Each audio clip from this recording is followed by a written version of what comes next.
What is it like to live surrounded by this blue vastness? What does the youth of the Mediterranean island dream about, struggle with and fight for? And what's the Mediterranean Sea for them? Is it the last border to Europe, a graveyard, the home to their traditions, or a region where everything's possible?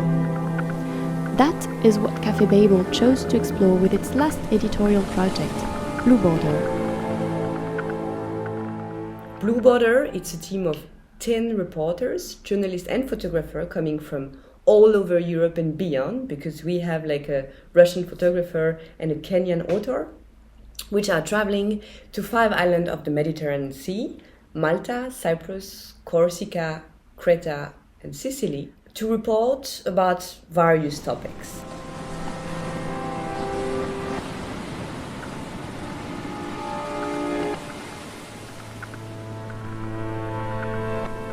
So Blue Border proposed 5 stories, one about new woman independentist movement in Corsica, one focusing on online abortion in Malta, one of the last countries that is still prohibiting it, the last shepherds of Crete, meaning like young people who, because of the crisis, have decided to turn to a more rural lifestyle.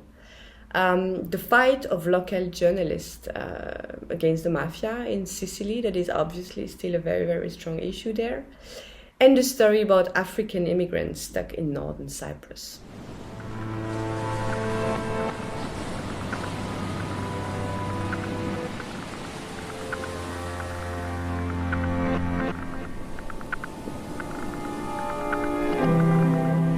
I love telling stories. I love telling stories about people. So when Blue Border approached me to tell stories about students living in North Cyprus, I was excited and very happy because I had a broader platform to share stories about students living here on the island, their lives, the challenges they go through. And for me, it was also an opportunity to share their stories with the rest of the world. And I believe it gives others hope. And for those who are narrating stories, we give them the voice.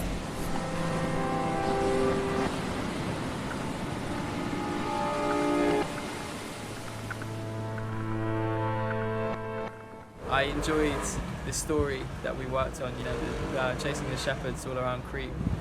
Both of the main characters we spoke to kind of felt that they would be the last shepherds. They wouldn't feel comfortable passing this way of life on to their own children.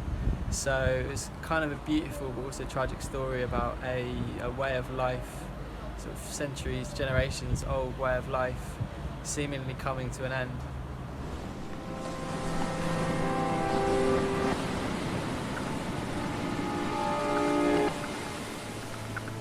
For this story, I collaborated with Greek photojournalist Agilos Christofilopoulos, and it was an incredibly enjoyable and interesting experience.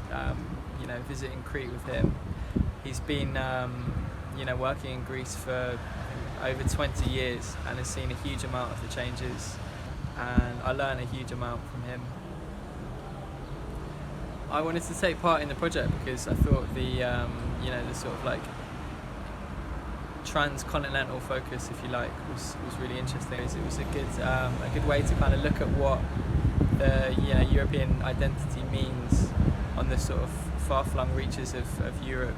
Sort of remote islands where you certainly wouldn't see them as sort of at the heart of Europe, but kind of exploring with them what it means to be European, what it means to be on the edge of Europe, and if this idea still holds value, still important source of identity for people in 2020.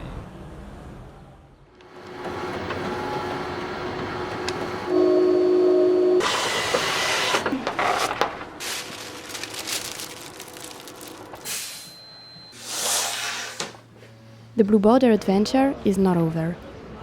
The stories and pictures are now traveling to different cities and deprived districts in Europe and are presented to their inhabitants.